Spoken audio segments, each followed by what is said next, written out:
Oh, Karen threatens single mom. Defending immigrant neighbor, she was immigration attorney. But when the bully tried to destroy her, the grieving mom unleashed a hidden power that left an entire neighborhood stunned forever. Before we get into the story, comment below where in the world you are watching from today. The morning sun bathed Elena's front yard in a warm, golden light as she knelt in her garden, working steadily to remove the stubborn weeds that had sprouted between her prized roses. The gentle spring breeze carried the sweet scent of blooming flowers, mixing with the earthy smell of fresh soil beneath her fingers. "Look, Mama," Sophie called from the driveway, her dark ponytail bouncing as she pointed proudly to her chalk masterpiece. "I drew our whole family, even Mr. Whiskers." The colorful drawing showed 3 stick figures, and what appeared to be their orange tabby cat, all holding hands under a bright yellow sundae. Elena sat back on her heels, wiping her brow with the back of her gardening glove. "That's beautiful, Mija," she said, her heart warming at her daughter's inclusion of their pet. Even in simple drawings, Sophie had a way of making everyone feel like family. Next door, the Alvarez family was setting up their modest weekend barbecue. The sound of children's laughter drifted over as Mr. Alvarez arranged chairs in their backyard, while his wife carefully laid out paper plates on their patio table. The smell of marinating meat promised a delicious afternoon ahead. Elena smiled and waved at Mrs. Alvarez, who returned the gesture with a warm "Buenos dias." Their friendship had grown naturally over shared recipes and weekend conversations across the fence. The Alvarezes had moved in 6 months ago, and their presence had brought new life to the quiet suburban street. The peaceful morning shattered as Karen Whitmore's heels clicked aggressively against the sidewalk. Elena's shoulders tensed at the sound, recognizing the HOA president's purposeful stride without having to look up. Karen's shadow fell across the Alvarez's yard, her perfectly coiffed blonde hair gleaming in the sunlight. "Excuse me," Karen's voice cut through the air like a knife. "But what exactly do you think you're doing?" She stood with her hands on her hips, designer purse dangling from her arm as she glared at the Alvarez family. Mrs. Alvarez froze, still holding a stack of paper plates. "We're just having a small family barbecue," she explained softly, her accent thickening with nervousness. "This is an unsanctioned gathering," Karen declared, pulling out her phone and beginning to take photos. Section 8.2 of the HOA bylaws clearly states that all outdoor events must be approved by the board. "And those chairs?" She pointed accusingly at the simple folding chairs. "They're a violation of our exterior furniture guidelines." Elena watched as Sophie's chalk slipped from her fingers, the little girl's eyes wide with confusion at the growing tension. Standing up slowly, Elena pulled off her gardening gloves and walked toward the property line. "Karen," she said firmly, "the Alvarezes are having a simple family meal in their own backyard. There's nothing in the bylaws against that." Karen's head snapped toward Elena, her eyes narrowing. "Oh? And since when are you an expert on HOA regulations?" Her lips curved into a cold smile. "Besides, I've noticed several concerning issues with their property maintenance. Perhaps it's time for a formal inspection. Maybe even bring in the proper authorities to ensure everything island up to code." The threat in Karen's voice was unmistakable. Mrs. Alvarez's face paled, and her husband stepped protectively closer to her. Elena felt her pulse quicken as anger rose in her chest, but she kept her voice steady. "If you're implying what I think you are," Elena said, moving to stand between Karen and the Alvarezes, "then you should know that targeting residents based on their ethnicity is discrimination. It's not just unethical, it's illegal." Karen's perfectly plucked eyebrows rose.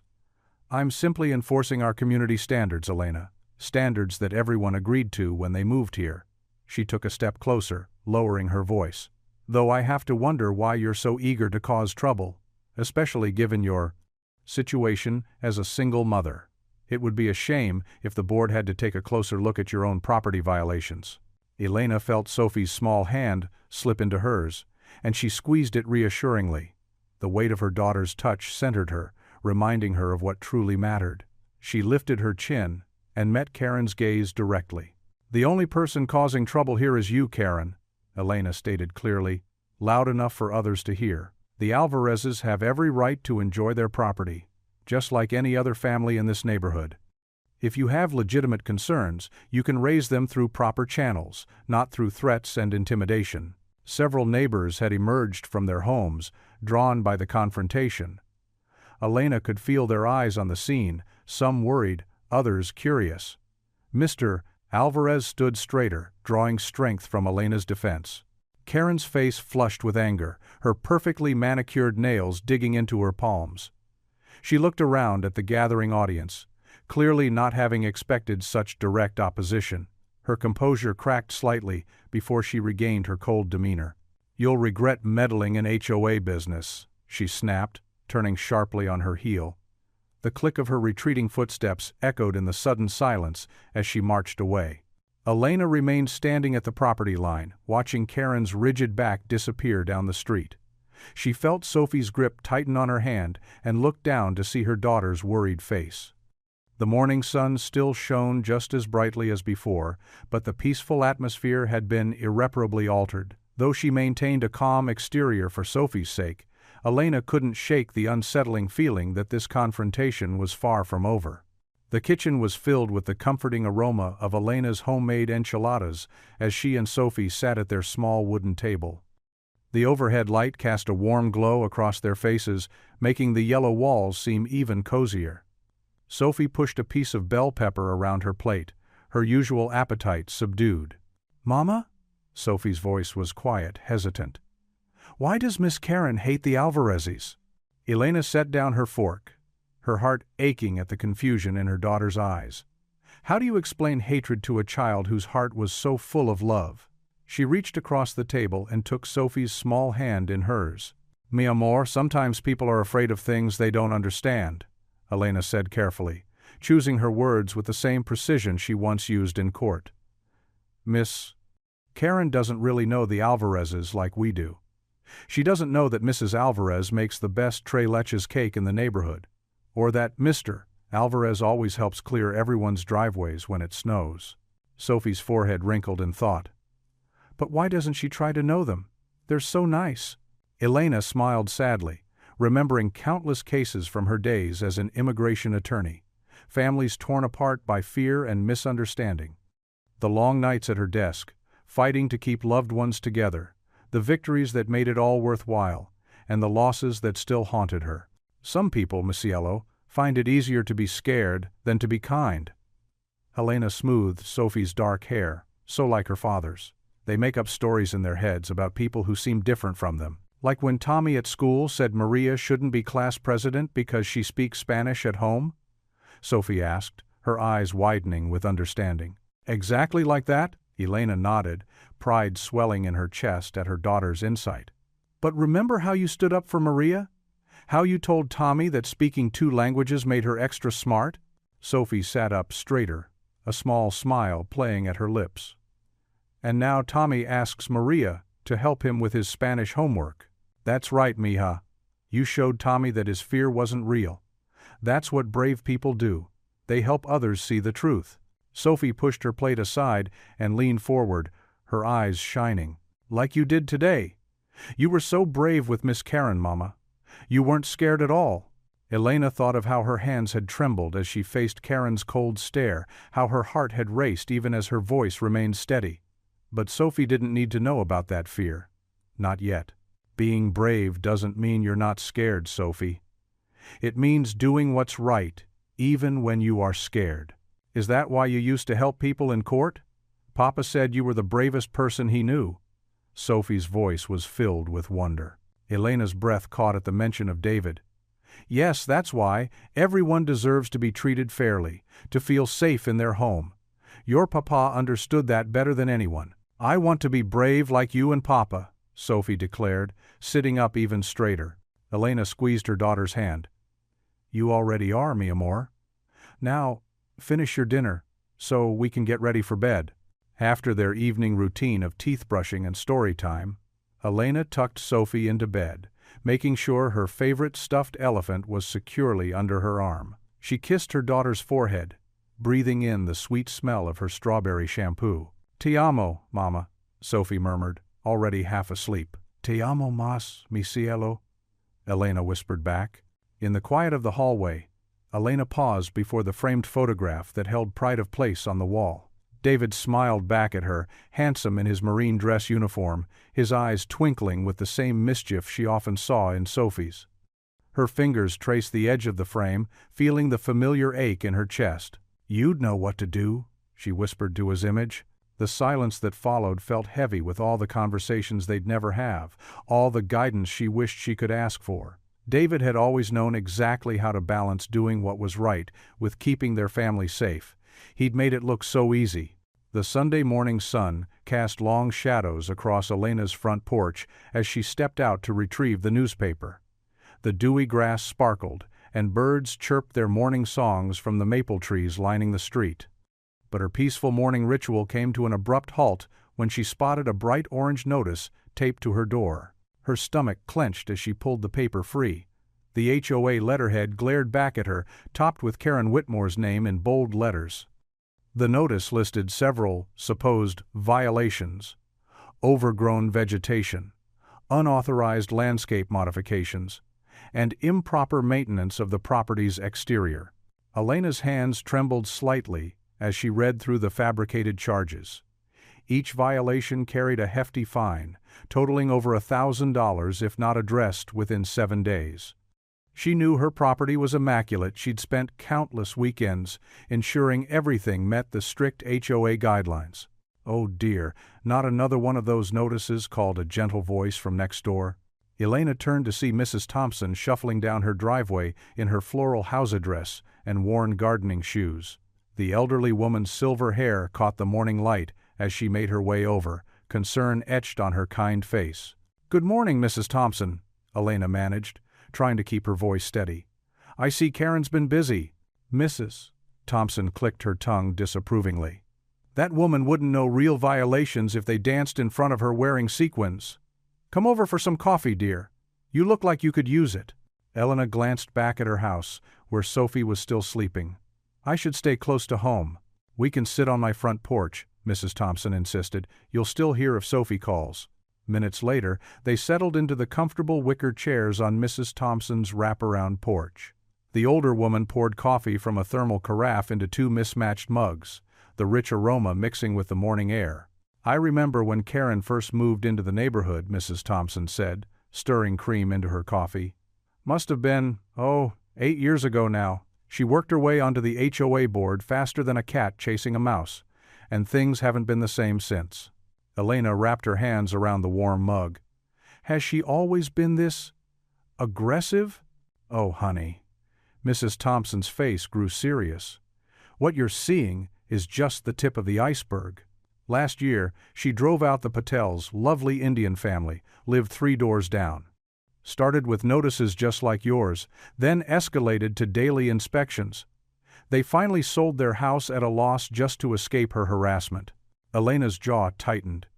"That's terrible." Then there was Mr. Chen, the retired teacher. Karen claimed his traditional Chinese garden ornaments violated some obscure decoration clause. "Mrs." Thompson shook her head. "The poor man had to remove his grandfather's antique stone lanterns." The morning breeze rustled through the crepe myrtle trees, carrying the scent of Mrs. Thompson's blooming roses. Elena took a sip of coffee, letting the warm liquid steady her nerves. "The thing is," Mrs. Thompson continued, her voice lowering, "Karen's got connections. Her brother-in-law's on the city council, and her cousin works for the biggest real estate agency in town. Makes people think twice about standing up to her." Elena set her mug down with a soft clink. "So everyone just gives in?" "Most do." Mrs. Thompson's eyes crinkled with a knowing look. "But you're different, aren't you? I saw how you stood up for the Alvarezes yesterday. Reminded me of my Harold, God rest his soul. He never could stand by when someone was being bullied." Elena smiled softly, thinking of her own late husband. "Miguel was the same way. He always said courage isn't about being fearless, it's about doing what's right, even when you're scared." "Smart man, you're Miguel." "Mrs." Thompson reached over and patted Elena's hand. "And he married a smart woman. I may be old, dear, but I remember you mentioning once that you used to be an attorney?" Elena nodded. Immigration law. I left the practice after Miguel died, when Sophie was little. Well, maybe that knowledge will come in handy now. Mrs. Thompson's eyes twinkled. Karen's used to pushing around people who don't know their rights. Might be interesting to see what happens when she goes up against someone who does. They sat in companionable silence for a moment, watching a pair of cardinals flit between the trees. The weight of what she was facing settled over Elena like a heavy blanket. This wasn't just about one notice or one family, it was about a pattern of intimidation that had been poisoning the neighborhood for years. Rising from her chair, Elena picked up the orange notice she'd brought with her. With deliberate movements, she walked to Mrs. Thompson's recycling bin and dropped it in. If it's a fight she wants, Elena whispered, I've fought bigger. Monday morning arrived with a crisp autumn breeze that rustled through the changing leaves. Elena guided her worn Honda Civic through the familiar streets of their suburban neighborhood, glancing occasionally at Sophie in the rearview mirror. Her daughter sat quietly in the back seat, her backpack clutched close as she watched houses pass by. Did you remember your science project? Elena asked, trying to keep her voice light despite the worry gnawing at her stomach. Yes, Mom. Sophie held up a paper model of the solar system. Miss Garcia said we're presenting them today. As they approached a stop sign, Elena noticed Karen standing on the corner with Jeffrey Barnes, another HOA board member. Karen's perfectly styled blonde hair caught the morning light as she gestured animatedly, a self-satisfied smile playing across her face. When Elena's car rolled past, Karen's eyes tracked them, her smile turning cold and calculating. Elena's hands tightened on the steering wheel. Remember, honey, Aunt Maria will pick you up after school today. I have to work late at the office. Okay. Sophie's voice was small. Mom, are we in trouble? Because of Miss Karen? Elena's heart clenched. She pulled up to the school's drop-off lane and turned to face her daughter. No, sweetie, we're not in trouble. Sometimes people like Miss Karen try to scare others. But we don't have to be afraid. Sophie nodded. But uncertainty lingered in her eyes. Elena watched her daughter join the stream of children heading into the building, her small frame disappearing through the double doors. The drive to Marshall Associates, where Elena worked as an office assistant, felt longer than usual. Her mind kept returning to Karen's smug expression, wondering what new schemes the HOA president was plotting. The morning passed in a blur of filing and answering phones. When lunchtime arrived, Elena headed to the break room, only to find Rosa Alvarez waiting nervously by the vending machines. Rosa worked as part of the cleaning staff, and they often shared lunch breaks. Elena, Rosa whispered, wringing her hands. Can we talk? Somewhere private? They found an empty conference room, and Rosa's composure crumbled as soon as the door closed. Karen came by our house this morning, after you drove past.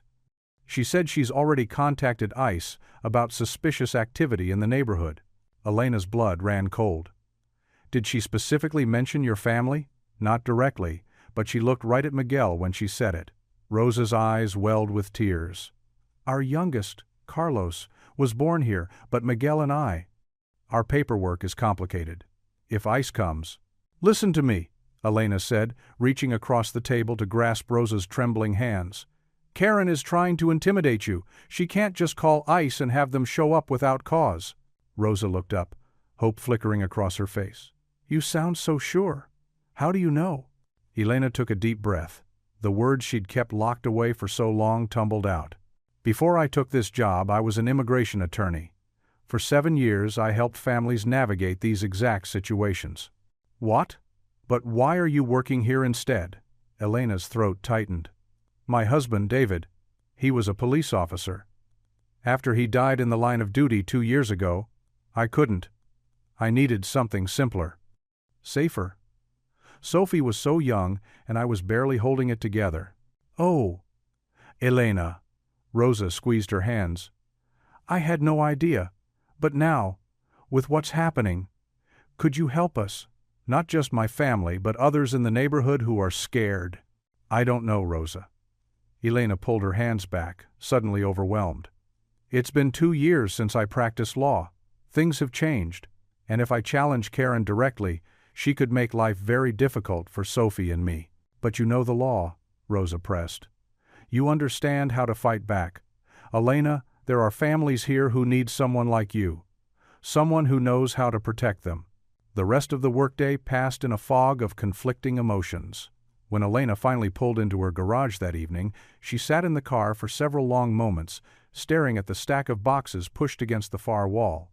She knew exactly which one contained her law books, her old case files, the pieces of a life she'd packed away along with her grief. Finally, she stepped out of the car and approached the boxes.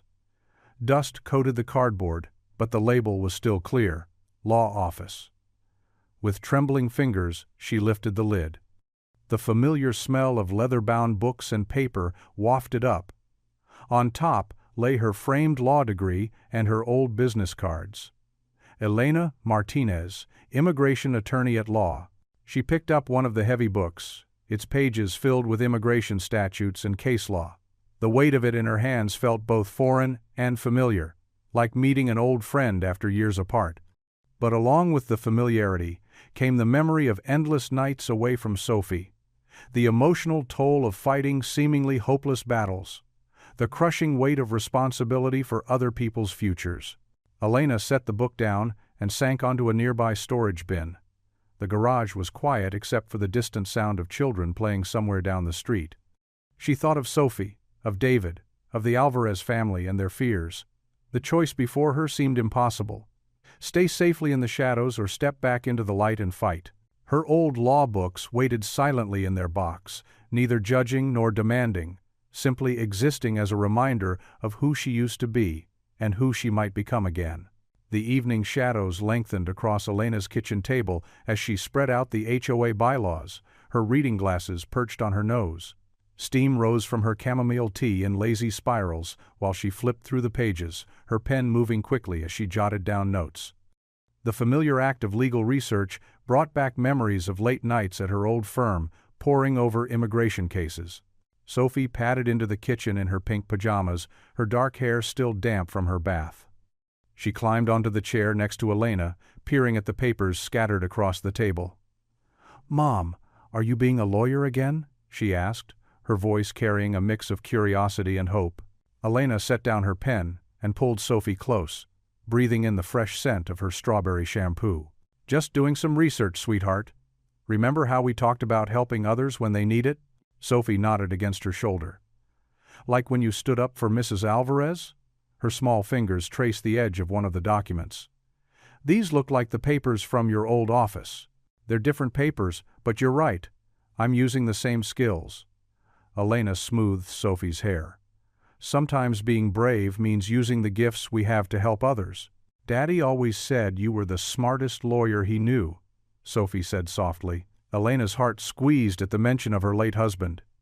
"He did say that, didn't he?" She kissed the top of Sophie's head. "Time for bed, mija.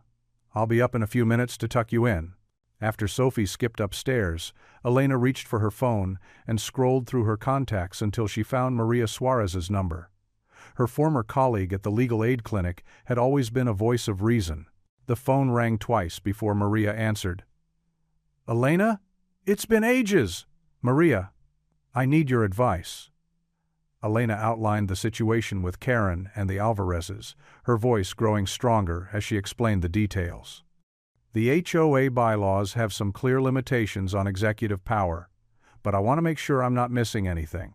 "You haven't lost your touch," Maria said warmly. "Those instincts are spot on. Send me what you've found, and I'll review it tomorrow morning." "But Elena, are you sure you want to step back into this? Legal battles can get messy." Elena glanced at the family photo on her wall. Herself, Sophie, and David, in his military uniform, all smiling at a picnic just months before the accident. "I'm sure. I've been hiding from who I am for too long." After hanging up, Elena returned to her notes with renewed focus. She began drafting a detailed defense strategy for the Alvarezes, drawing on her years of experience. Her pen moved swiftly across the paper as she outlined arguments against Karen's discriminatory actions and documented every questionable HOA decision of the past months. The familiar rhythm of legal writing flowed through her, and Elena felt something shift inside her chest, like a key turning in a long-rusted lock. This was what she was meant to do. This was who she was meant to be. Hours passed as she worked, the kitchen quiet except for the scratch of her pen and the gentle hum of the refrigerator. Elena found herself remembering the satisfaction of winning her first immigration case, of seeing families reunited, of using the law to protect those who needed protection. When she finally looked up, the clock showed it was nearly midnight. Her tea had gone cold, but her mind was sharp and clear. The pages before her held a solid foundation for challenging Karen's authority and protecting not just the Alvarezes, but potentially other families in similar situations. Elena gathered her papers into a neat stack, clicking her pen closed with quiet determination. A small smile played at the corners of her mouth as she whispered into the stillness of her kitchen, "I can do this." Her words hung in the air, not as a question but as a statement of truth. The fear and uncertainty that had plagued her earlier had transformed into something stronger, a sense of purpose she hadn't felt since before David's death. She was still Elena Martinez, and she still knew how to fight for what was right. The afternoon sun cast long shadows across Elena's front porch as she arranged potted flowers, trying to brighten up their modest home. She hummed softly, her mind drifting to the legal research she'd done the night before.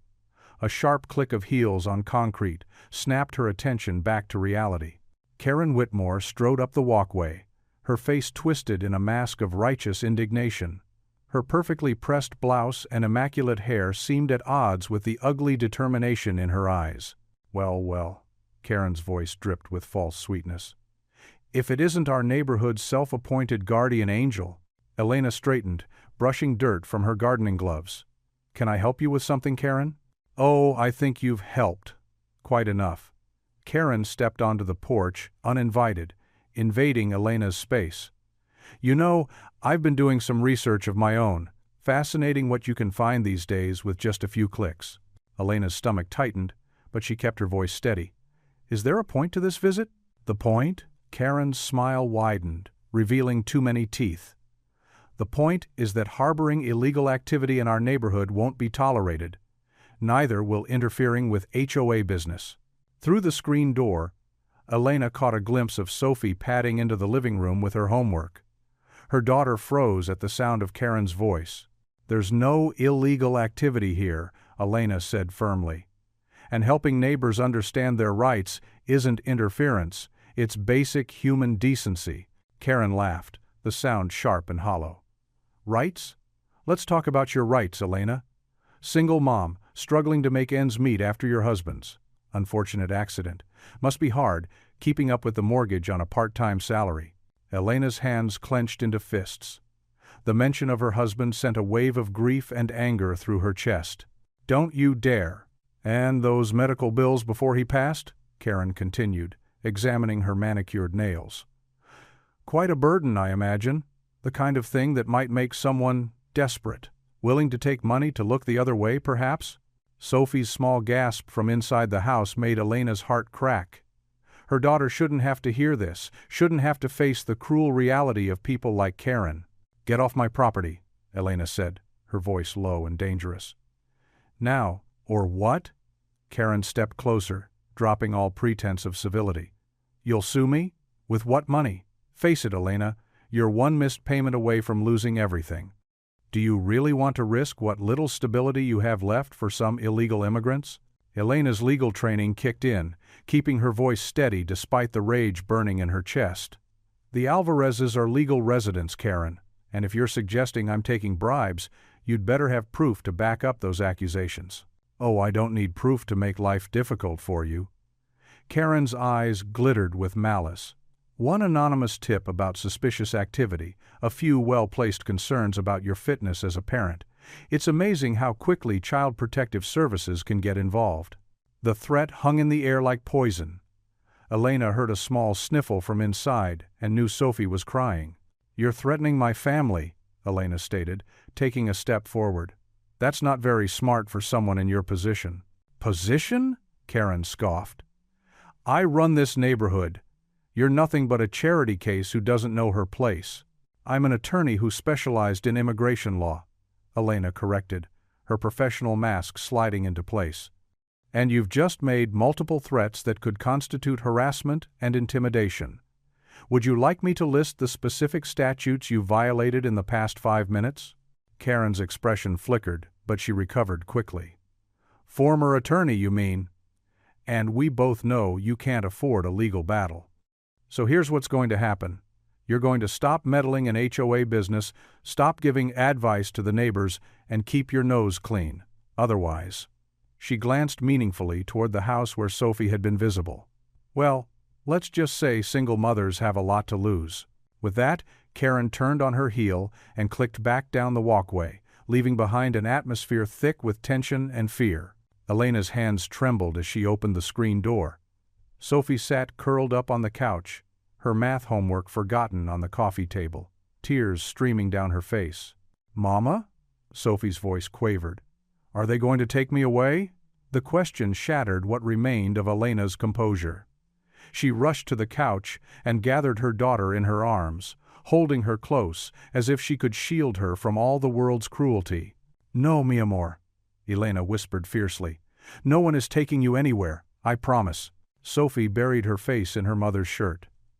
"But Miss Karen said—" "Miss Karen is a bully who likes to scare people." Elena interrupted gently, stroking Sophie's hair. "But you know what? Bullies aren't as strong as they think they are. They're actually scared themselves."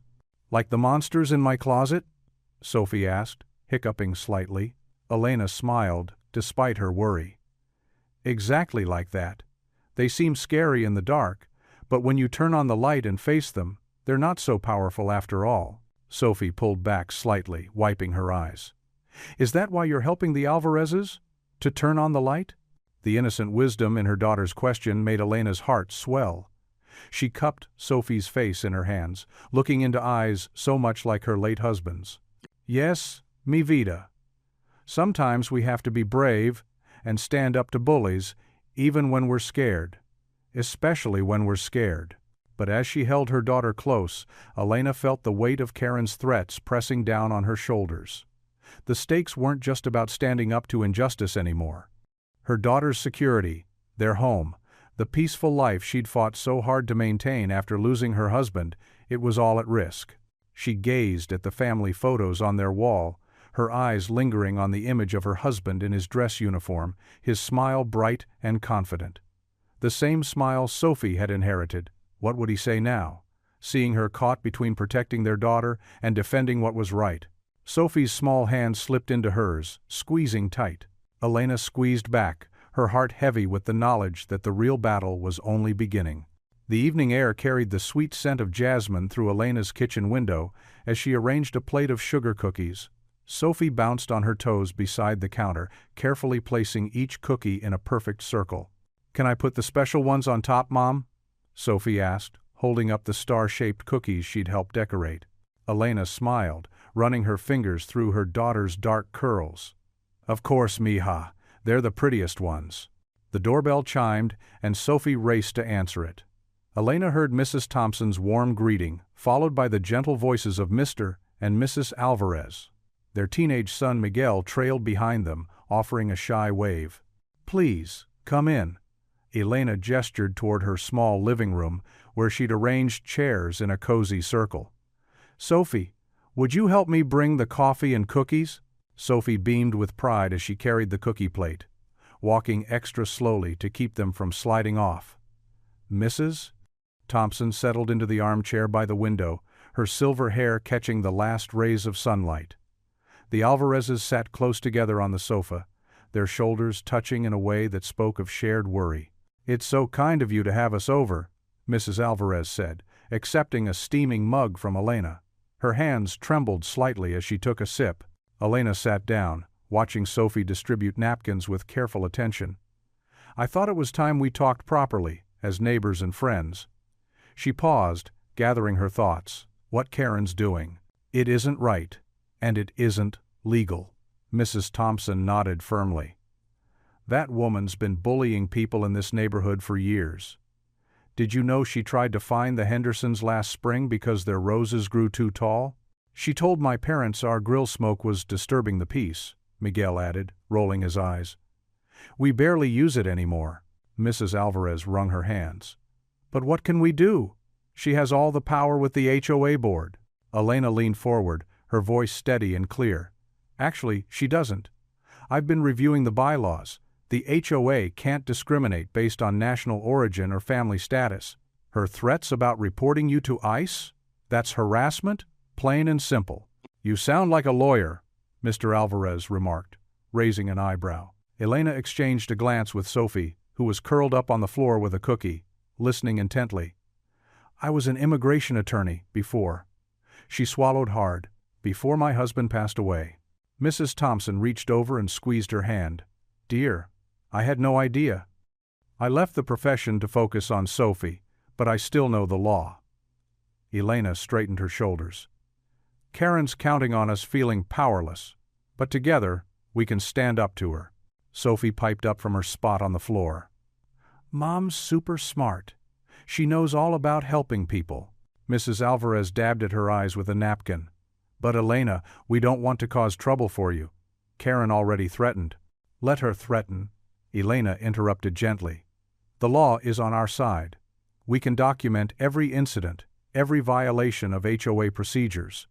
We can gather statements from other neighbors she's intimidated. There's strength in numbers. Miguel sat up straighter. I can help. I'm good with computers. I could set up a shared document for everyone to record incidents. And I know half the neighborhood, Mrs. Thompson added. People talk to me. They trust me. I can help spread the word quietly. Elena felt warmth bloom in her chest as she watched her living room transform into something more than just a meeting place. It was becoming a sanctuary of hope. The fear that had gripped her neighbors began to fade, replaced by determination. We'll need to be smart about this, she cautioned. Karen won't back down easily. But if we work together, document everything, and know our rights, we can protect our community. For the next hour they talked strategy. Elena explained the basics of tenant rights and anti-discrimination laws. Sophie distributed more cookies and refilled coffee cups, beaming with pride every time someone praised her helping skills. Mr. Alvarez shared stories of other neighbors who'd faced similar harassment, while Mrs. Thompson mapped out allies they could approach. As the evening drew to a close, Elena noticed a subtle change in her guest's demeanor. Mrs. Alvarez's shoulders had relaxed, and she was even laughing at Mrs. Thompson's dry jokes about Karen's ridiculous garden rules. Miguel was enthusiastically showing his father the notes he'd taken on his phone. Thank you, Mrs. Alvarez whispered as she hugged Elena goodbye. For the first time I feel like we might have a chance. Mrs. Thompson lingered at the door. You've given us all something precious tonight, dear Hope. Your husband would be proud. After the last guest departed, Elena closed the door softly. The living room still held the warmth of conversation and community, coffee cups scattered on the side tables, like evidence of their newfound solidarity. Sophie helped gather the dishes, humming contentedly. Mom, she asked, carrying a plate to the kitchen, are we going to help make everyone safe? Elena looked at her daughter's earnest face and felt the weight of her decision settle into certainty. This wasn't just about standing up to a bully. It was about teaching Sophie what it meant to fight for what was right. Yes, sweetheart, she replied, pulling Sophie close. That's exactly what we're going to do. The dishes could wait until morning. For now, Elena wanted to savor this moment, the first real stand she'd taken since losing her husband. In her living room, surrounded by empty coffee cups and cookie crumbs, she'd helped plant the seeds of resistance. It wasn't just her battle anymore. It belonged to all of them. The morning sun cast long shadows across Elena's desk as she studied the latest HOA notice with narrowed eyes. A lawn violation citation had been slipped under the Alvarez's door the previous night, something about grass length and unapproved vegetation. The fine was steep, $500, with threats of liens if not paid within 7 days. Elena reached for her reading glasses, spreading out her legal references beside her laptop. The gentle whir of the ceiling fan kept rhythm with her typing as she crafted her response, citing specific state laws and HOA regulations. Her fingers moved with a familiar certainty she hadn't felt in years. Mom? Sophie poked her head into the study, still in her pajamas. Are you helping the Alvarezes again? Elena smiled, patting the chair beside her. Come see. Sophie climbed up, peering at the screen. That's a lot of big words. Sometimes big words can protect people, Elena explained, wrapping an arm around her daughter. Like a shield made of language. Is Miss Karen going to be mad? Probably. But being mad doesn't make her right. After dropping Sophie at school, Elena hand-delivered copies of her letter to each HOA board member's mailbox. She'd structured it carefully, professional but firm, highlighting the selective enforcement of regulations and potential discrimination issues. The legal citations were precise, reminding the board of their fiduciary duties and liability risks. Mrs. Thompson watched from her porch, giving Elena a small wave. "Give 'em hell, dear." By afternoon, whispers had spread through the neighborhood. Elena spotted clusters of neighbors talking in hushed tones as she walked home from the bus stop with Sophie. A young couple she barely knew nodded respectfully as they passed. The emergency HOA board meeting was called for that evening. Elena sat in the community center's front row, her letter placed prominently on her lap. Karen stood at the podium, face flushed as she tried to defend the citation. The Alvarez property clearly violates Section 8.3 regarding lawn maintenance, Karen insisted, her voice sharp. The rules apply to everyone. Elena raised her hand calmly. I'd like to direct the board's attention to page 2 of my letter, particularly the documented instances of selective enforcement. Similar vegetation exists in at least 6 other yards, including yours, Miss Whitmore. The board members shifted uncomfortably. Mr. Peterson, the treasurer, cleared his throat. Perhaps we should table this matter for further review. The citation needs to be withdrawn, Elena stated firmly. Today, Karen's fingers gripped the podium. You can't just... I can, and I will file a formal complaint with the State Housing Authority if necessary, Elena interrupted, her voice steady.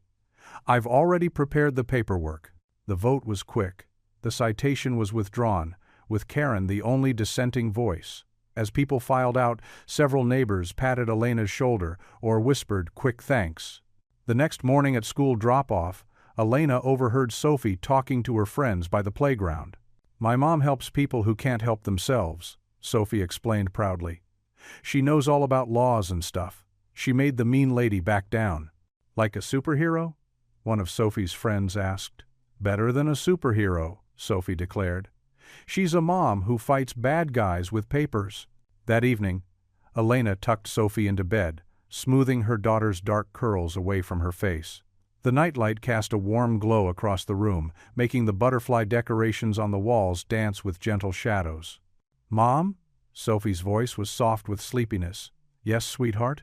I told my friends about you today. About how you're helping the Alvarezes.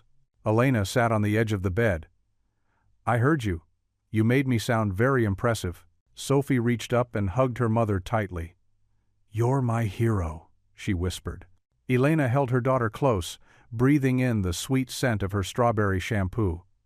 The simple words filled her heart with a warmth that chased away all the day's tension. In that moment, all the worry about Karen's retaliation, all the stress of stepping back into legal battles, it all felt worth it. Sweet dreams, my brave girl, Elena whispered, kissing Sophie's forehead. Sophie snuggled down into her covers, smile bright in the dim light.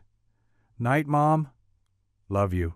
The bells of St. Mary's Church chimed softly as Elena and Sophie walked up the well-worn stone steps that Saturday morning. The familiar scent of incense and old wood wrapped around them as they entered the sanctuary. Sophie skipped ahead to find her usual spot in the children's area, her yellow dress bouncing with each step. Elena settled into a pew near the back, smoothing her simple blue dress. The morning light filtered through stained glass windows, casting rainbow patterns across the wooden floors. As the congregation filled in around her, she noticed a few extra glances and warm smiles directed her way. After the service ended, Elena stood in the church's social hall, a styrofoam cup of coffee warming her hands. Sophie was busy at the children's table, decorating cookies with other kids. Mrs. Light Thompson waved from across the room, making her way over with several other congregants in tow. Elena, dear, Mrs. Thompson said, touching her arm. These folks wanted to speak with you. A middle-aged couple stepped forward. We heard what you did for the Alvarez family, the woman said, her eyes bright with emotion. Standing up to Karen Whitmore like that? It took real courage. Elena felt her cheeks warm. I just did what anyone would do. No, a voice behind her said firmly. Not anyone would. She turned to find herself face to face with an elderly man in a pressed button-down shirt, his silver hair neatly combed. His bearing was military straight, despite his age. Harold Jenkins, he introduced himself, extending a weathered hand. Former Marine Corps. Elena shook his hand, noting his firm grip. Elena Martinez. It's nice to meet you, Mr. Jenkins. Call me Harold. He gestured to a quiet corner of the hall. Got a minute to talk? Elena nodded, following him while keeping Sophie in her peripheral vision. The little girl was now showing her cookie decoration skills to her friends, her face lit with concentration. I've been watching what's happening in the neighborhood, Harold said, his voice low but clear. That business with the Alvarezes, it isn't right. And you're the only one who's had the guts to say so. Elena wrapped her arms around herself, suddenly feeling exposed. Someone had to. Yes, someone did. Harold's blue eyes were sharp and alert. But it shouldn't be just you fighting this battle alone. I've seen Karen Whitmore's type before. Bullies who think they can push people around because they have a little authority. More people gathered around them, forming a small circle. Elena recognized the Rodriguez family, who lived 3 doors down from her, and the Chens from the corner house. We've all had run-ins with Karen, Mrs. Chen said softly. The fines, the threats, the constant surveillance. But we were too scared to speak up. Harold straightened his shoulders. Well, I'm not scared of her, and I'm offering to help. 25 years in the Marines taught me a thing or two about standing up to intimidation. Elena felt something loosen in her chest, a knot of tension she hadn't even realized was there. What did you have in mind? For starters, strength in numbers, Harold said. The next time Karen calls one of her emergency HOA meetings, you won't be standing alone. I'll be there, and I bet others will too. He looked around the circle, receiving nods of agreement. From across the social hall, Elena felt a sudden chill. Karen Whitmore stood in the doorway, her designer purse clutched tightly against her cream-colored suit. Her face was a mask of barely contained fury as she surveyed the group gathered around Elena. Their eyes met briefly, and Karen's lips pressed into a thin line before she turned on her heel and stalked away. Don't let her intimidate you, Harold said, noting Elena's expression. That's exactly what she wants. Sophie bounded over, proudly holding up a cookie decorated with multicolored sprinkles. Look, Mom, I made it for you. Elena pulled her daughter close, breathing in the sweet scent of sugar and childhood. It's beautiful, sweetheart. Thank you. The gathering broke up naturally, but not before several people pressed pieces of paper into Elena's hands. Phone numbers, email addresses, offers of support. Harold was the last to leave, pausing at the church steps. We'll be in touch, he said firmly. You're not alone in this anymore, Elena. The drive home was quiet, with Sophie humming along to the radio and Elena lost in thought. The morning's events felt surreal, like a weight had been lifted, only to be replaced by a different kind of pressure. Now she wasn't just responsible for her own stand against Karen. She was becoming the center of something larger. As they turned onto their street, Elena noticed an unfamiliar black sedan parked across from the Alvarez's house.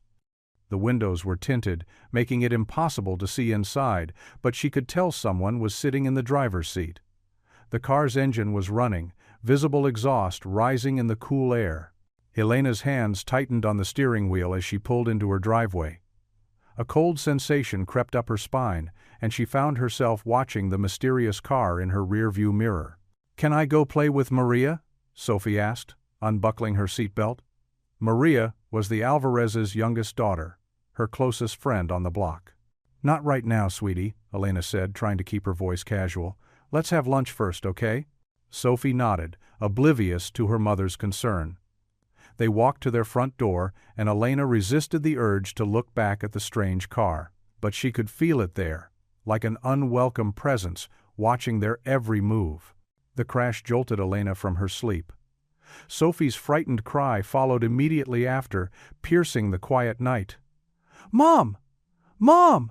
Elena's heart pounded, as she threw off her covers and rushed down the hallway to Sophie's room. Her daughter stood at the window, her small frame trembling in her pink unicorn pajamas. "Someone's out there," Sophie whispered, pointing toward their front yard. Elena pulled Sophie close, her maternal instincts firing on all cylinders. She peered through the window, but saw only shadows dancing under the streetlight.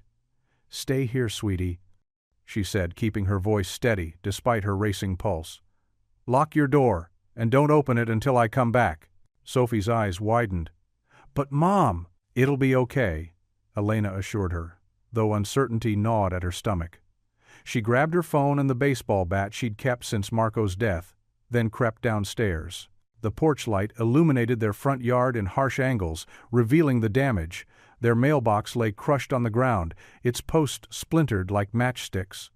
Pieces of metal and scattered mail littered the grass. Elena's hands shook as she dialed 911, her eyes scanning the silent street for movement.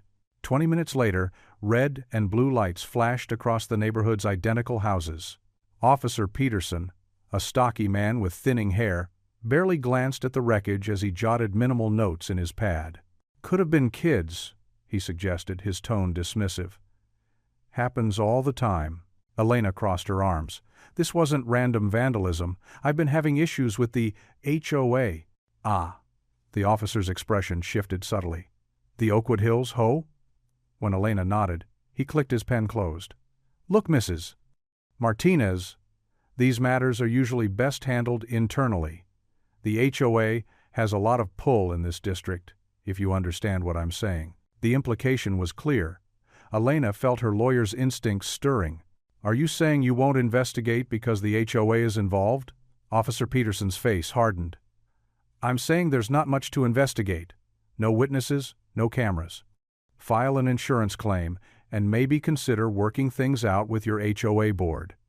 He tipped his hat and walked away, leaving Elena standing alone in her yard. Sophie's small face appeared in the window upstairs, and Elena's resolve strengthened. She spent the next hour picking up scattered mail and sweeping debris, her mind racing. The message was clear. Karen was escalating, moving from threats to action. By morning, the neighborhood buzzed with whispered conversations. Mrs. Thompson shuffled over in her house slippers, bringing coffee and concerned clucks. "It's not right," she said, watching Elena nail a temporary wooden mailbox to the damaged post. "Karen's gone too far." "She's trying to scare me," Elena replied, wiping sweat from her forehead. "But I won't let her win." Throughout the day, neighbors passed by, some offering sympathetic glances, others pretending not to notice. Mr. Jenkins, the veteran who'd spoken up at church, stopped to help secure the temporary mailbox. "Intimidation tactics," he growled, his weathered hands steady on the hammer. "Seen it before. Bullies only get worse unless you stand up to them." Elena nodded, grateful for his help but worried about Sophie. Her daughter had been unusually quiet all day, jumping at sudden noises. That evening, as Elena tucked her into bed, Sophie clutched her stuffed rabbit tightly. "Mom?" Her voice was small. "Are we going to have to move?" The question hit Elena like a physical blow. She sat on the edge of Sophie's bed, running her fingers through her daughter's dark curls. "No, Mija, this is our home."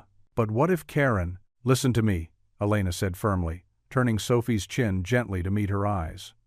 "Remember what Poppy always said about standing up for what's right?" Sophie nodded slowly. "He said being brave doesn't mean you're not scared." "That's right." Elena's voice caught as she thought of Marco, his unwavering sense of justice.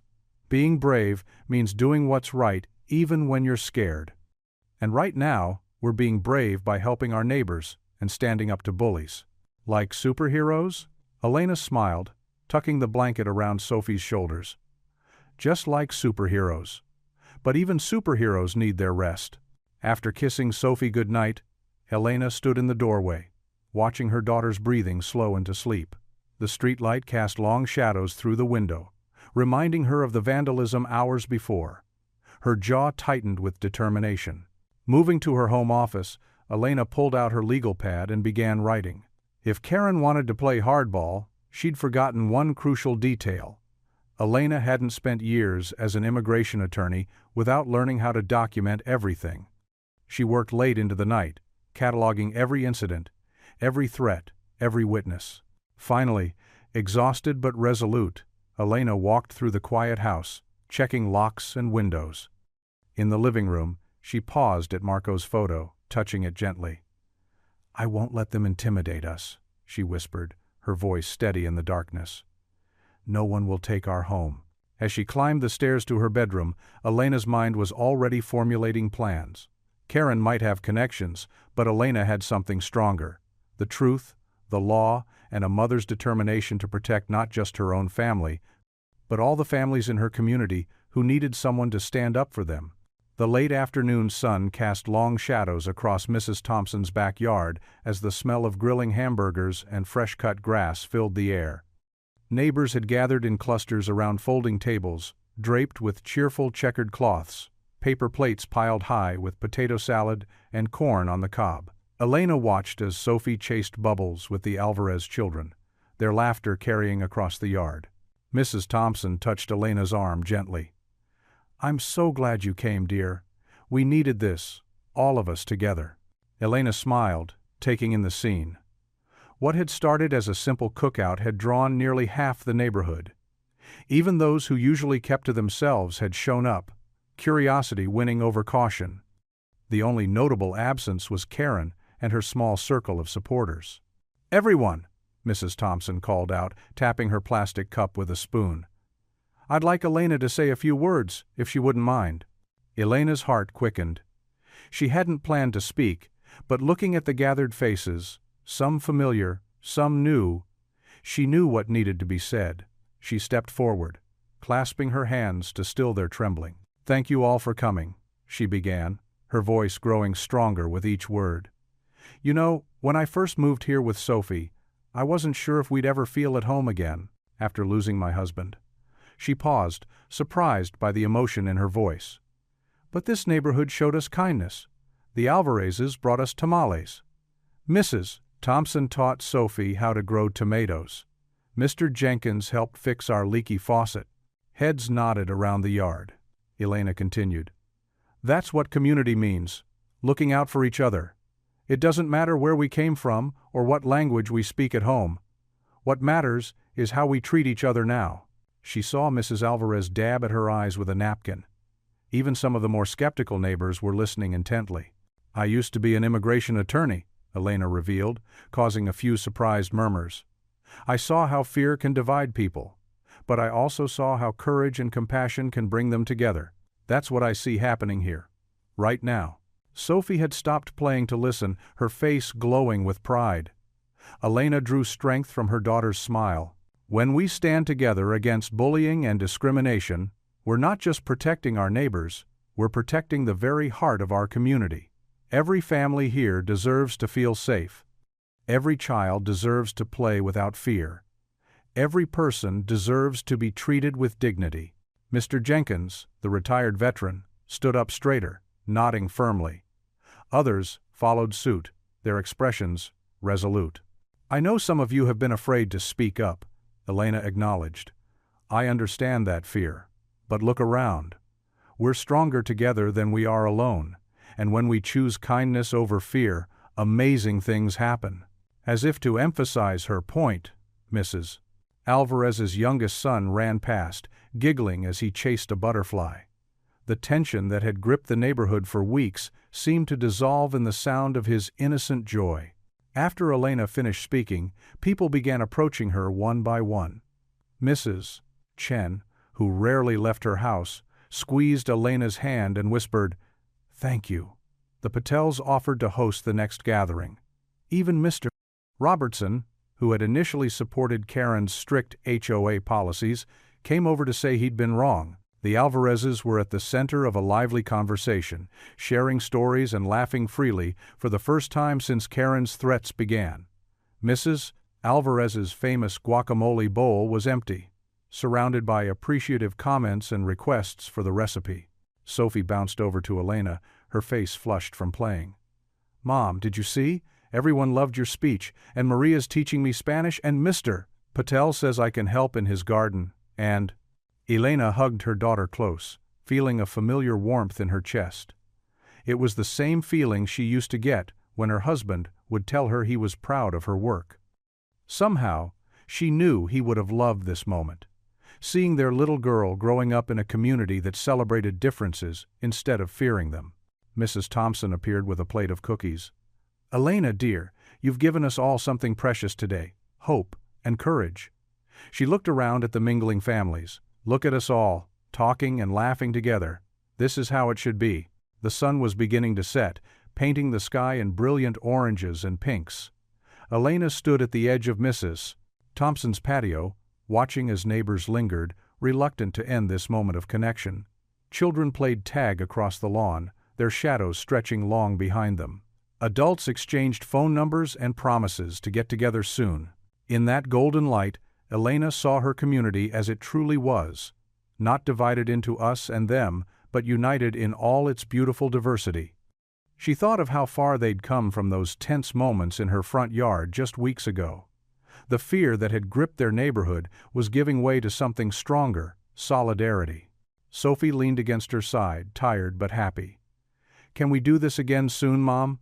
"I think we will, sweetheart," Elena replied, watching as Mr. Jenkins helped Mrs. Alvarez pack up her empty serving dishes while Mrs. Thompson exchanged recipes with Mrs. Chen. "I really think we will." The setting sun painted everyone in the same warm glow, and Elena felt a profound sense of rightness settle over her. They had turned a corner indeed, and there was no going back to the isolation and fear that had divided them before. In standing up for what was right, they had found something precious, true community. Elena jerked awake to the sound of heavy knocking that seemed to shake the entire neighborhood. Her heart hammered against her ribs as she rushed to her bedroom window, pulling back the curtain. The sight made her blood run cold. 2 ICE agents in dark uniforms stood at the Alvarez's front door, their badges glinting in the morning Sunday. "Oh no," she whispered, grabbing her robe. "No, no, no." She hurried down the hallway, checking Sophie's room. Empty. The sound of cartoons drifted up from downstairs. Elena raced down, her bare feet silent on the carpet. "Sophie, honey, stay inside, okay?" Elena called out, trying to keep her voice steady as she grabbed her phone from the kitchen counter. "Why, Mama, what's wrong?" Sophie muted the TV, her big brown eyes wide with concern. "Just stay here for a minute." Elena slipped on her shoes, not bothering to tie the laces. Her hands trembled as she pulled her hair back into a messy ponytail. She could hear Mrs. Alvarez's frightened voice through the open window. Elena burst out her front door, not caring that she was still in her pajamas and robe. The concrete of her driveway was cool against her feet, where her shoes didn't cover. She jogged across her lawn toward the growing commotion. "I have the necessary documentation," Mrs. Alvarez was saying, her voice shaking. Her husband stood behind her, one protective hand on her shoulder. Their teenage son peered anxiously through the living room window. "Ma'am, we have reports of immigration violations," the taller agent said, his voice professionally detached. He held up a stack of official-looking papers. "We need to verify everyone's status." Elena stepped forward, her lawyer instincts kicking in despite her racing heart. "I'm Elena Martinez, and I'm serving as the Alvarez family's legal representative." The agents turned to look at her, their expressions unchanging. Elena forced herself to stand taller, channeling every ounce of her old courtroom confidence. Under Section 287A of the Immigration and Nationality Act, Elena continued, her voice growing stronger. "You need reasonable suspicion based on specific articulable facts to proceed with any investigation. A mere report from a third party does not constitute sufficient grounds." The shorter agent frowned, checking his paperwork. "We received multiple complaints from the same source. I'm betting," Elena interrupted. "Karen Whitmore, the HOA president? That would constitute harassment, and I have documentation of her previous threats to make false reports." She heard the crunch of footsteps on grass behind her but didn't turn around. She knew who it was before she heard the small voice. "Mama?" Elena's heart clenched. Sophie had followed her outside, despite her instructions to stay in the house. She stood in her pink pajamas, decorated with unicorns, her dark curls still messy from sleep. Go back inside, sweetie, Elena said gently. But Sophie ran forward instead, wrapping her arms around Elena's waist. Are they going to take the Alvarezes away? Sophie's voice quivered. Are they going to take our house too? Like Miss Karen said? Elena's throat tightened as she felt Sophie's tears soaking through her robe. The agents exchanged uncomfortable glances. No one's taking anyone away, mi amor. Elena tried to reassure her daughter, but Sophie's grip only tightened. But you said we might have to move. I heard you talking to Mrs. Thompson. Sophie's voice rose higher, thick with tears. I don't want to leave our house. I don't want to leave my school or my friends. Elena felt as if her heart was being torn in two. She knelt down to Sophie's level, aware of everyone watching. The agents, the Alvarezes, and several neighbors who had emerged from their homes to see what was happening.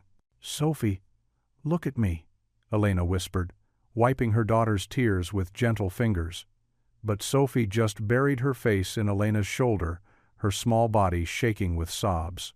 The taller agent cleared his throat. Miss Martinez, if you can provide documentation of the harassment claims and the Alvarez's status by this afternoon, we can postpone any further action pending review. Elena nodded, still holding Sophie. I'll have everything to your office by 2 o'clock. The agents exchanged looks, then nodded. They tucked their papers away and headed back to their vehicle, their boots heavy on the sidewalk. As they drove away, Elena heard the click of heels on pavement. She looked up to see Karen standing across the street, arms crossed, a satisfied smirk playing across her face. She wore a crisp white pantsuit despite the early hour, as if she'd been waiting for this moment. Elena pulled Sophie closer, feeling her daughter's tears still falling. Mrs. Alvarez approached them, her face pale but concerned. Elena, I'm so sorry, she started, but Elena shook her head. This isn't your fault, Elena said firmly, though her voice was thick with emotion. She glanced across the street again, where Karen still stood watching, triumph written across her features. Sophie's grip hadn't loosened. I'm scared, Mama, she whispered against Elena's neck. Elena closed her eyes, holding her daughter tightly. The morning sun felt too bright, too harsh.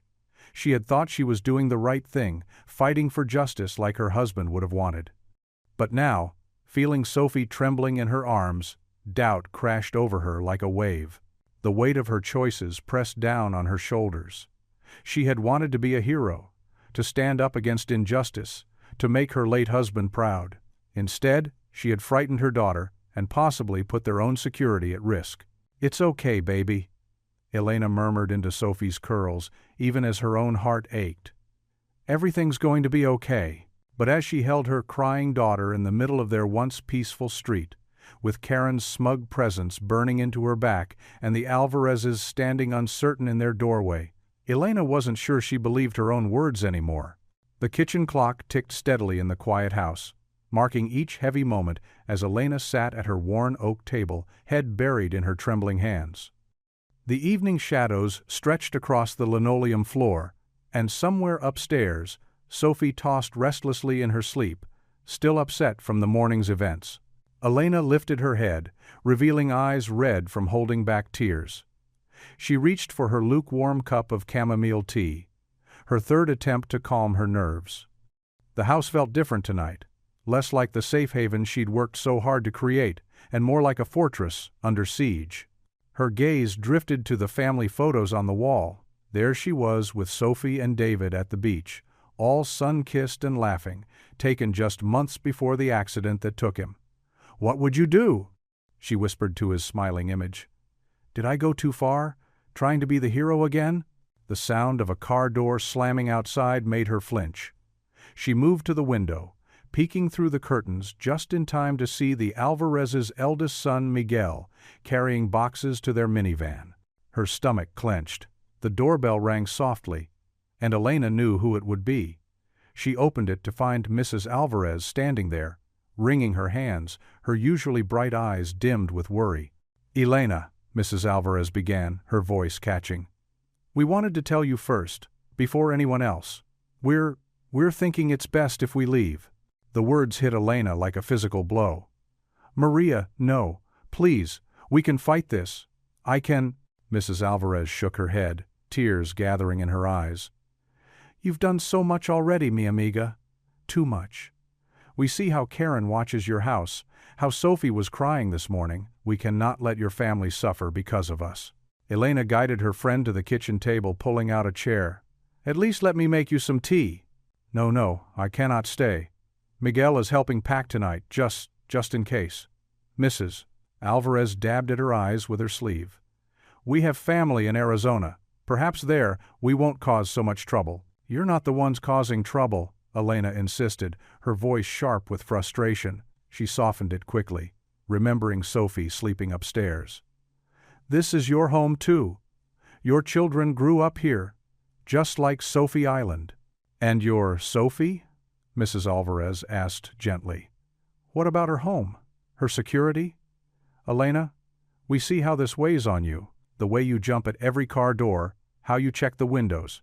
She reached across the table, squeezing Elena's hand. "Sometimes to protect our children, we must choose the quiet path." After Mrs. Alvarez left, Elena sat alone in the darkening kitchen. She could hear the distant sounds of the Alvarez's activity: car doors, quiet voices, the shuffle of cardboard boxes.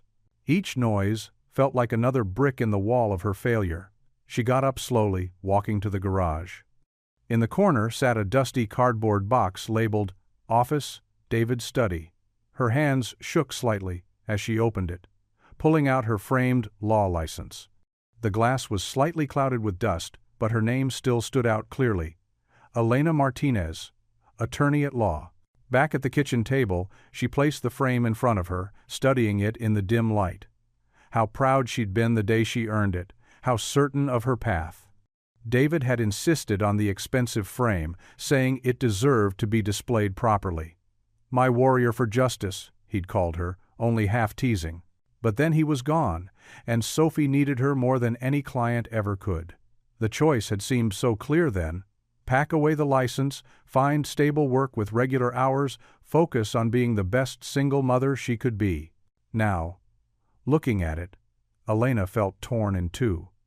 On one side lay the quiet life she'd built for Sophie, predictable and safe. On the other, the fire of purpose she'd felt this past week, standing up for what was right. Could she really go back to staying silent, watching injustice happen right next door? She ran her finger along the edge of the frame, wiping away years of dust. The glass underneath gleamed faintly, like a mirror reflecting two possible futures. In one, she could pack the license away again, let the Alvarezes go, keep her head down. Sophie would be safe, their life undisturbed. In the other, the sound of something falling came from upstairs, followed by Sophie's sleepy footsteps. Elena quickly wiped her eyes, but left the license on the table. She could hear her daughter padding down the stairs, probably looking for comfort after her restless sleep. The license sat there between Elena's clasped hands, waiting for her decision: put it away again, or let it remind her of who she used to be, who she could be again. The choice felt impossibly heavy, as weighty as the silence filling their small kitchen. The afternoon sun cast long shadows across Elena's living room floor as she absently sorted through old mail, her mind still churning with doubts from the morning's events. A firm knock at the door startled her from her thoughts. Through the window, she caught sight of Mr. Jenkins' familiar tall figure standing on her porch, his weathered face carrying an expression of determination. Elena opened the door, managing a weak smile. "Mr. Jenkins, what brings you by?" "Mind if I come in?" he asked, his voice gentle but carrying the quiet authority that came from years of military service. "Think we need to talk." She stepped aside, gesturing toward the living room. Mr. Jenkins settled into an armchair, his posture straight despite his age. He glanced around the room, taking in the scattered legal papers on the coffee table and the family photos on the walls. "Heard about what happened with Ice this morning," he began, his eyes kind but serious. "Saw how Karen was gloating about it too." Elena sank into the couch, exhaustion evident in her shoulders. "I don't know if I can keep fighting, Mr. Jenkins. Sophie was so scared." "Let me tell you something about fear," he said, leaning forward slightly. "Back in '68, I was stationed in a small village in Vietnam. There was this local family, mother, 3 kids, being harassed by some of our own guys who thought they were helping the enemy. He paused, his eyes distant with memory. I knew they weren't. They were just trying to survive like everyone else. From the stairway came the soft creak of floorboards. Elena glanced over to see Sophie sitting on the steps, listening intently, her small hands wrapped around the banister. Mr. Jenkins continued, his voice growing stronger. Those men had rank on me, had power over my future. But I couldn't sleep at night knowing what was happening. So I reported them, went over their heads, made myself real unpopular for a while. He smiled slightly. But that family got to stay in their home, safe. Sometimes doing the right thing means standing alone at first. Elena felt something stir in her chest, a familiar spark of purpose she thought had been extinguished. But what can we really do against Karen and the HOA? They have connections, influence.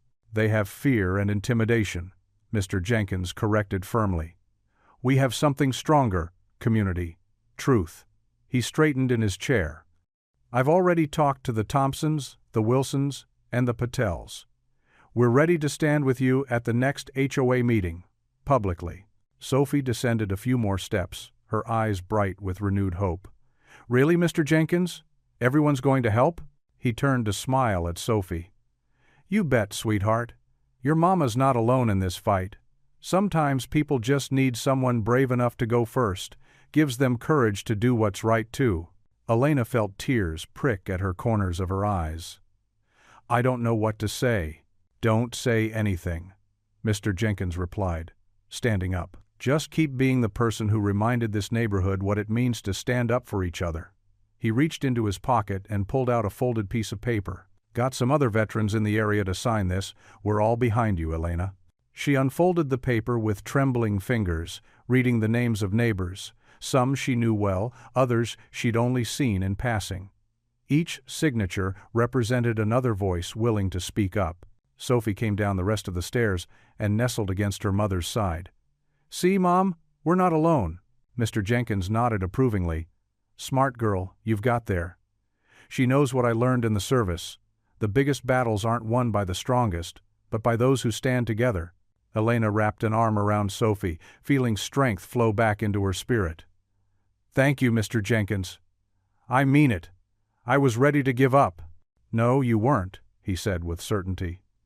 Might have been tired, might have been scared. But giving up isn't in your nature. I've watched you these past weeks. You've got the same fire I saw in the best leaders I served with, the ones who fought for others before themselves. Sophie beamed up at her mother. That's what Dad always said too, right, Mom? About doing the right thing even when it's hard? Elena's heart swelled at her daughter's words. She squeezed Sophie closer, remembering her husband's unwavering moral compass. Mr.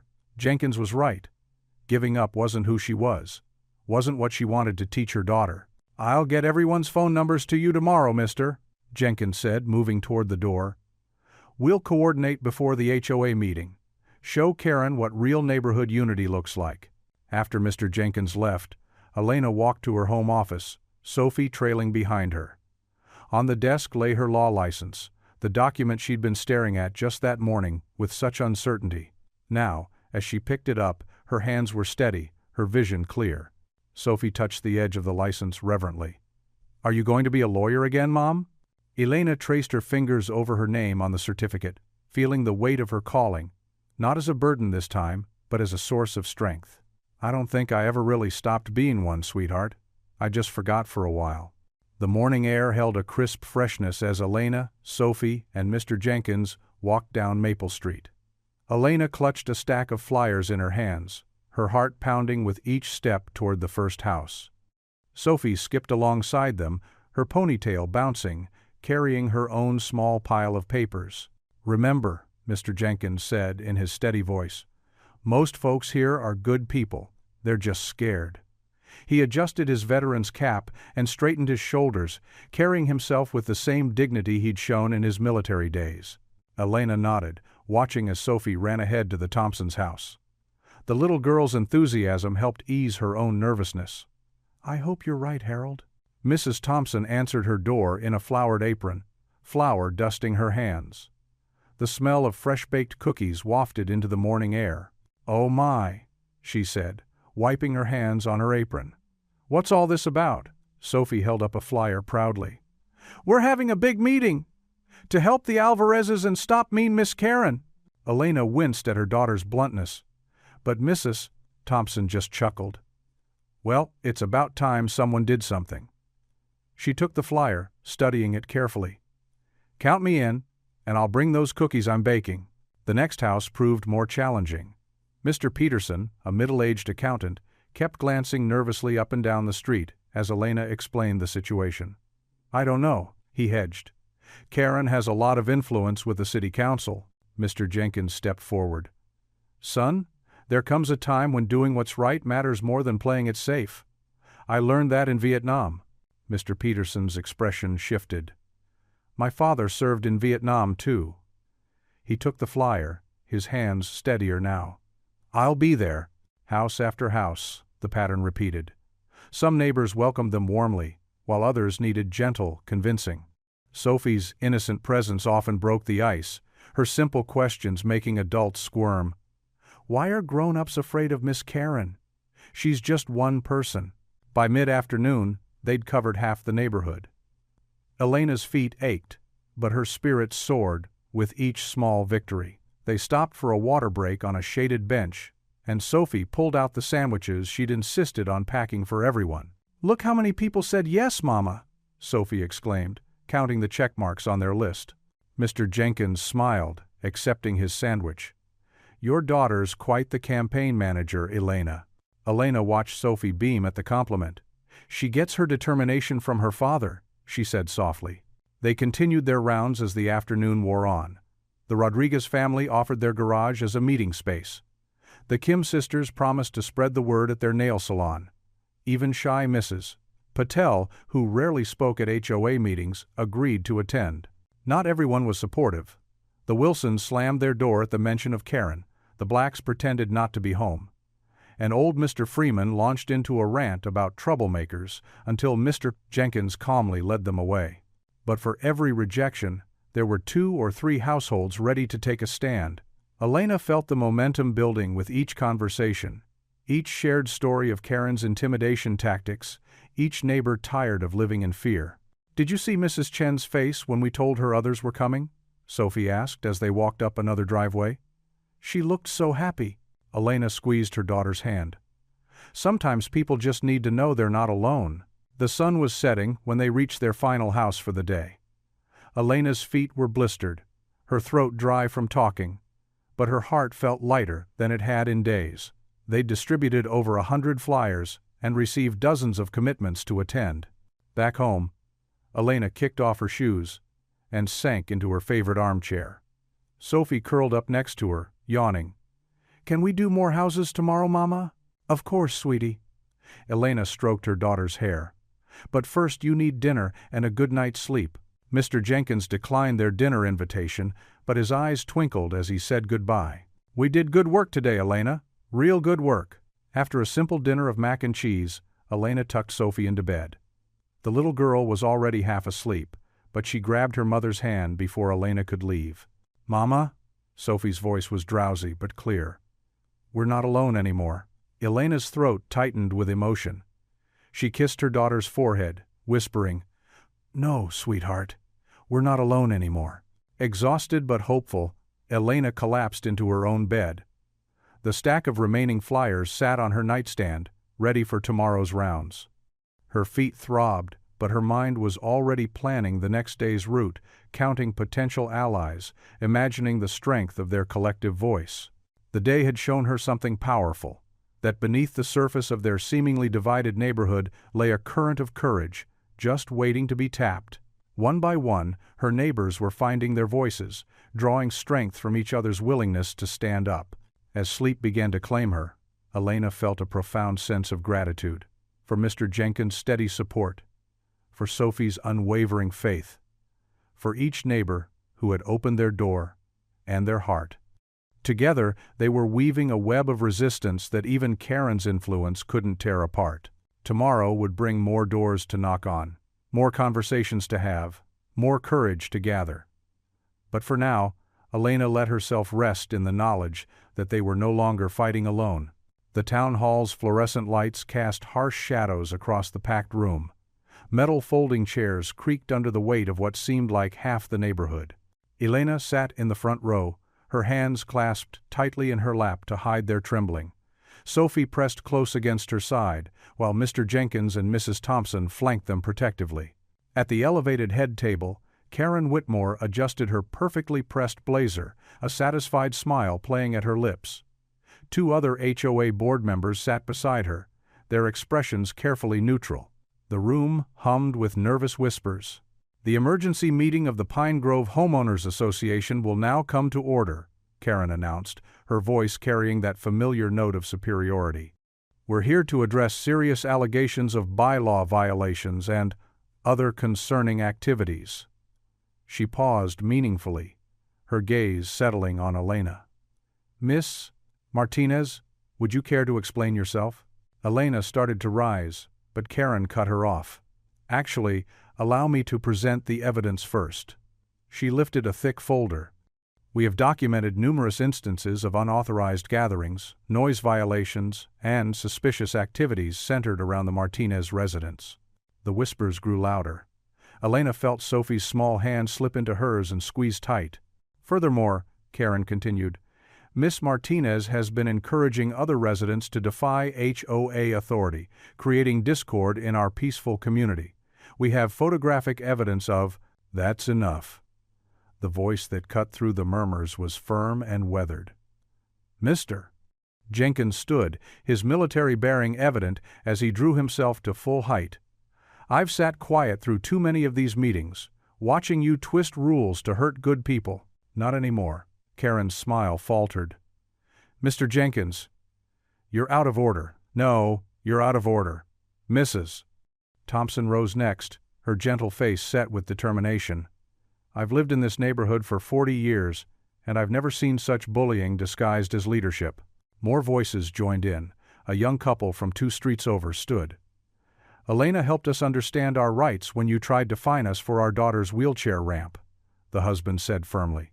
"She explained the Fair Housing Act to us," his wife added. "The fine mysteriously disappeared after that." Another neighbor stood. "Remember when you threatened the Singh family for their Diwali decorations? Elena showed us the religious expression protections in our own HOA bylaws." The momentum built. One by one, neighbors rose, sharing stories of Elena's quiet assistance, her legal knowledge, her compassion. Sophie beamed up at her mother, pride shining in her eyes. Karen's face had grown increasingly red. "This is irrelevant. We have serious concerns about certain residents harboring—" "I believe," Elena said, finally rising, her voice clear and steady, "you're about to make accusations that could constitute defamation, Mrs. Whitmore. As an attorney, I strongly advise against it." The room fell silent. Elena moved to the center of the floor, drawing strength from the supportive faces around her. "I've reviewed every HOA bylaw, every local ordinance, and every relevant federal statute. Your targeted harassment of certain families violates not only our community guidelines, but also federal fair housing laws." She pulled out her own folder. "I have documented evidence of discriminatory enforcement, selective fining, and what appears to be coordination with outside parties to intimidate residents." Karen's smug expression cracked. "You have no proof." "Actually, I do." Elena held up a stack of papers. "Copies of every retaliatory fine, every threatening letter, every anonymous complaint, including messages from your personal email account to local officials, which were obtained through a public records request." She turned to address the room. "This isn't about rules or property values. This is about using power to frighten people who look or live differently than you think they should." Murmurs of agreement rippled through the crowd. Elena continued, her voice growing passionate but controlled. "I stepped away from law when I lost my husband, thinking I needed to focus solely on protecting our daughter. But he taught me that true protection means standing up for what's right.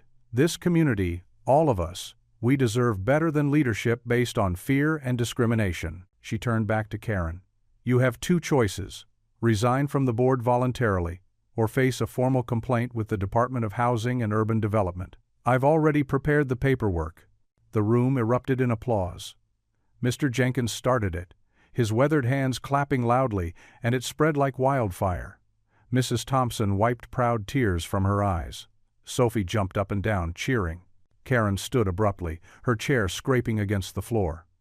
Her face was scarlet as she gathered her things with shaking hands. Without another word, she stormed toward the exit, heels clicking sharply against the linoleum.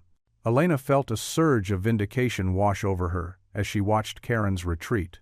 The applause continued, and neighbors began surrounding her with handshakes and hugs. In that moment, she knew she had found her way back, not just to law, but to herself. Elena sat at her dining room table, surrounded by stacks of legal documents. Sunlight streamed through the window, warming the paper beneath her hands, as she helped Rosa and Miguel Alvarez navigate the complex immigration forms. The familiar legal terminology felt like coming home after a long journey.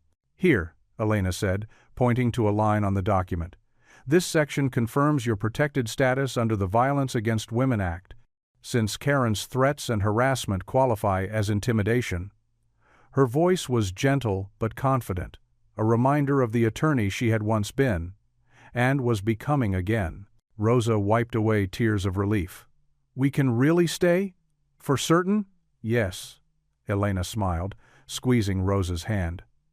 "Karen's attempts to report you backfired. The documentation of her harassment actually helped strengthen your case." Miguel shook his head in amazement. "When we first moved here, we thought the American dream was just about having a house. Now we know it's about having neighbors who become family." Elena felt her throat tighten with emotion. After her husband's death, she had wrapped herself in isolation, convinced that stepping back from her career was the only way to protect Sophie. But now she understood that true protection came from building connections, from standing up for what was right. Later that afternoon, Elena walked into the local legal aid center, where she'd recently started volunteering twice a week. The receptionist greeted her warmly. "Elena, your 3 o'clock is already here. Another HOA case, if you can believe it." She chuckled, thinking how life had come full circle. Some things never change, do they? As she settled into the small consultation room with her client, Elena felt a familiar spark of purpose. Each person who came through these doors had a story, had fears and hopes, just like the Alvarezes. She could help them navigate the complex legal system, could be the advocate she had once been. After her consultation hours, Elena drove to Sophie's school for pickup. Her daughter burst out of the building with her usual energy, but today there was an extra bounce in her step. "Mom, Mom," Sophie called, practically jumping into the car. "I told Miss Rodriguez that you're a lawyer again, and she said that's amazing. And then Maria wanted to know if you could help her aunt with some papers, and I said maybe. And then—" Elena laughed, her heart swelling at her daughter's enthusiasm. "Slow down, sweetie. One thing at a time." "But Mom, everyone thinks it's so cool what you did. Tommy said his dad called you a real-life superhero for standing up to Miss Karen." "Well, I don't know about superhero," Elena said modestly, but she couldn't help smiling. There had been so many nights when she'd worried that fighting back would somehow hurt Sophie. Instead, her daughter seemed to have grown stronger, more confident, watching her mother reclaim her purpose. At home, Elena was surprised to see several neighbors out in their front yards, gardening. Mrs. Thompson waved them over, holding a flat of bright marigolds. "We thought it was time to add some color to the neighborhood," she explained. "Something to celebrate new beginnings." Soon, the whole street was involved. Elena and Sophie joined in, planting flowers alongside their neighbors. The Alvarez children ran back and forth with watering cans, giggling as they occasionally sprinkled each other instead of the plants. Even Mr. Jenkins got into the spirit, carefully placing stone borders around the new garden beds. "Look at this," Mrs. Thompson said softly to Elena, gesturing at the scene before them. "A few months ago, everyone stayed behind their closed doors. Now, look at us." Elena nodded, watching as Sophie showed the younger Alvarez children how to pat the soil firmly around each plant. The street had transformed into something she'd never expected, a true community. Where Karen had once ruled through fear and division, now there was laughter and cooperation. Rosa approached with a tray of lemonade for the gardeners. "Elena," she said, her eyes shining, "my sister called this morning. She's having trouble with her landlord, and I told her about you. Would you?" "Of course," Elena replied without hesitation. "Have her come by next week." The words felt right, natural. She was no longer just a former attorney who had stepped away from her calling. She was becoming something new, a defender of her community, a mother who showed her daughter the importance of standing up for others. The afternoon light turned golden as the neighborhood's impromptu gardening party continued. Children darted between the adults, playing tag and shrieking with laughter. The newly planted flowers added splashes of yellow, purple, and red to every yard, a visible symbol of how much had changed. Elena sat on her front steps, taking in the scene.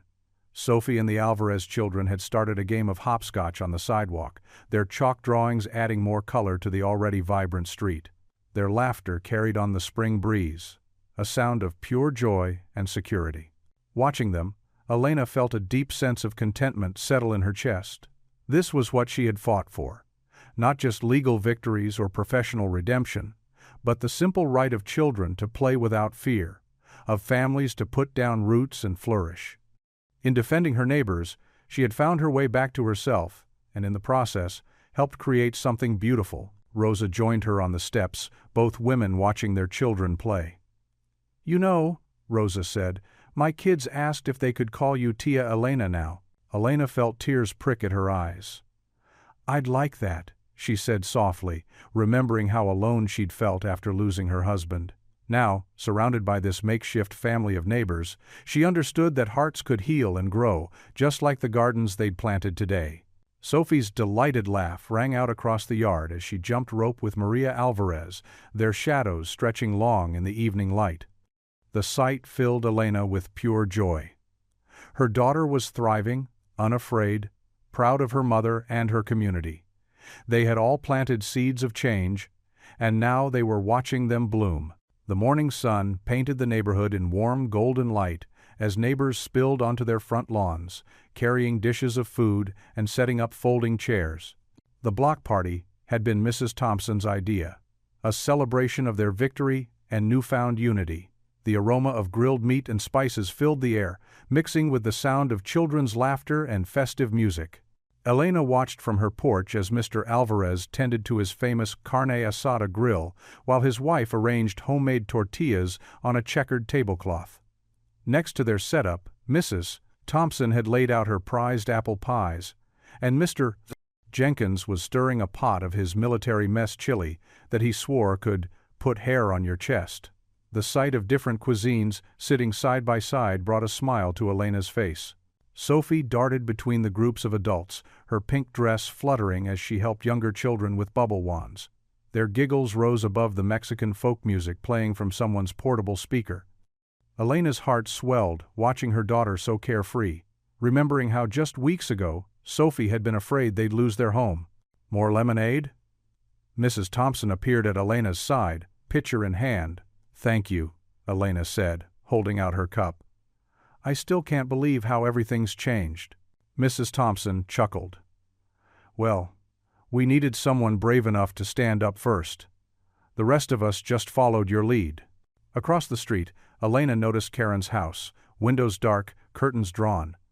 Nobody had seen much of her since the HOA meeting where her schemes had unraveled. Her former allies now avoided eye contact when they passed her house, ashamed of their previous support. Mr. Jenkins approached, his military medals pinned proudly to his shirt. "You know what they say about bullies," he said, following Elena's gaze. "They're all bark until someone shows their teeth." He patted Elena's shoulder. "Your husband would be proud, you know. Standing up for what's right, that's what service is all about." Elena touched the wedding ring she still wore on a chain around her neck. Though Robert had been gone for 3 years, she felt his presence strongly today. He would have loved this. The community coming together, barriers breaking down, people helping people. The Alvarez children ran past, chasing Sophie with water guns. Their laughter echoed off the houses, and Elena remembered how close they'd come to leaving. Now, thanks to her legal help, they had proper documentation and protection. More importantly, they had neighbors who would stand with them. "Elena," Mrs. Alvarez called out, waving her over. "Come, you must try the tamales before they get cold." As Elena walked across the lawn, she saw how people naturally gravitated toward each other now. The Chen family from 2 doors down was teaching Mrs. Thompson how to use chopsticks. Mr. Jenkins was showing the Alvarez boys his old military photos. What had once been a neighborhood of isolated houses had become a true community. The transformation went beyond just social changes. Front yards that Karen had once criticized now bloomed with shared garden projects. The Rodriguez family's illegal basketball hoop had become the center of weekly neighborhood games. Even the community bulletin board, once cluttered with violation notices, now displayed invitations to potlucks and babysitting offers. Elena had found her purpose again too. 3 afternoons a week, she volunteered at the Legal Aid Center, helping families navigate immigration challenges. It felt right to be using her skills again, balancing her role as a mother with her calling as an advocate. "Mom!" Sophie's voice pulled Elena from her thoughts. Her daughter ran toward her, curls bouncing, holding a paper plate piled with food from every table. "You have to try everything. Mrs. Chen made dumplings, and Mr. Alvarez says his salsa isn't too spicy this time, but I think he's fibbing." Elena knelt down as Sophie approached, and her daughter surprised her by setting the plate aside and throwing her arms around her neck in a tight hug. The gesture was so sudden and sweet that Elena felt tears prick at her corners of her eyes. "Mom," Sophie whispered against her ear, "you made everyone safe." Elena hugged her daughter closer, unable to speak for a moment. In that embrace, she felt everything: the fear they'd overcome, the strength they'd found, the community they'd built, and most of all, the peace that had finally settled in her heart. The music played on, children laughed, and neighbors chatted as the sun climbed higher in the sky. Elena held her daughter, tears of joy sliding down her cheeks, knowing that sometimes the bravest thing you can do is stand up for others, and that love, in the end, was always worth fighting for. Sophie pulled back, wiping at Elena's tears with small fingers. "Happy tears?" she asked. Elena nodded, smoothing Sophie's wild curls. "The happiest," she said, and meant it with all her heart. Around them, the block party continued, a living testament to what could happen when people chose unity over division, courage over fear, and love over hate. The morning sun shone down on them all, neighbors and friends, sharing food and laughter, their differences forgotten in the warmth of community and acceptance. In the gentle breeze, Elena felt Robert's presence, his spirit in every act of kindness, every shared smile, every moment of connection. She had found her way back to herself, back to the work she loved, and forward into a future bright with possibility. And she had done it not just for herself, but for Sophie, for her neighbors, for everyone who needed someone to stand beside them and say, "You are not alone." What would you do if you were in their place? Comment your answer below, and let's see how you'd rewrite the ending. If you enjoyed the story of Elena Martinez, I handpicked the next story that you will enjoy. Please don't miss this one. Click here to watch it.